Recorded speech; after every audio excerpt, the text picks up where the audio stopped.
মানে আমাদের চাকরি হঠাৎ করে দেখা যায় 6 মাস পরে মানে আমাদের চাকরির মেয়াদ থাকে না, আমাদেরকে বলে যে চাকরি ছেড়ে চলে যাও। এই জিনিসটা যাতে আমাদের আউটসোর্সিং মানে যে আউটসোর্সিংটা এটা জানি না থাকে, আমরা জানি হয়তো মানে রাজস্ব খাতে আমাদের যাতে নাম থাকে, সেজন্য আমাদের এখানে আসা। আর মূল কথা হচ্ছে আমরা মানে প্রায় সময় আমরা মানে বেতনের থেকে মানে হই যে আমরা বেতনটা ঠিক মতন পাই না, এজন্য আজকে এখানে আসা। আর মেন উদ্দেশ্য হয়েছে যে আমাদের যারা মানে মাতৃকালীন ছুটি দেখা যায় আমাদের 46 দিন দাবি করছে, আমরা চাই আসলে 6 মাস মাতৃকালীন ছুটি দেওয়া হোক। এজন্য আজকে এখানে আসা সবার উদ্দেশ্য নিয়ে যে আমাদের দাবিগুলো যেন মেনে নেয়, এজন্য এখানে আসছি আমরা। হ্যাঁ হ্যাঁ,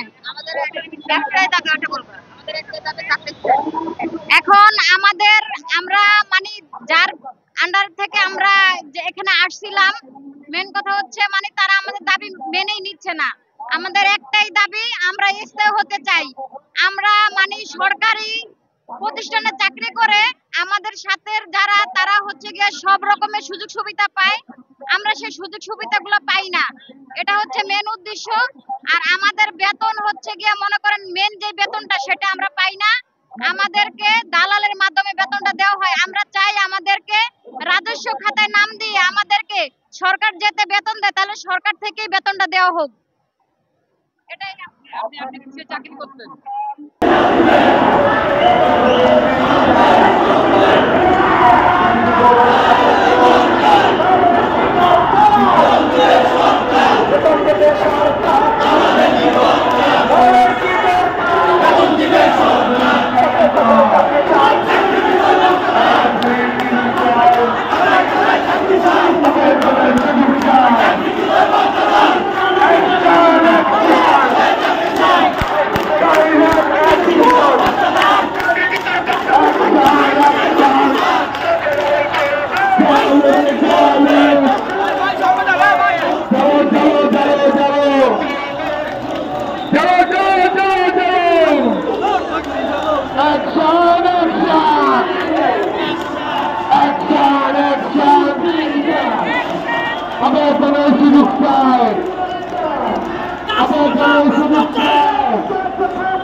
It's